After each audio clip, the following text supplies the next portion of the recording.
ನೇಣುಗಂಬ ಏರುವವನಿಗೂ ರಾಷ್ಟ್ರಪತಿಗಳ ಕ್ಷಮೆಯೂ ಇಲ್ಲವೇ? ಶೀಲವೊಂದು ಶುದ್ಧ ಕನ್ನಡಿ,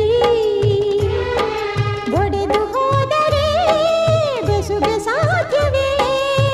ಕ್ಷಮೆ ಕೊಡು, ಇಲ್ಲ ಅದು ಶಿಕ್ಷೆ ಕೊಡು, ಇದೇ ಅದು ಸಾಯಲ್ಲ ಮರೆಯಲ್ಲ ಹಾವು ಕೋಲಿದು. ತಪ್ಪು ಮಾಡೋದು ಸಹಜ ಕಣ, ತಿದ್ದಿ ನಡೆಯೋ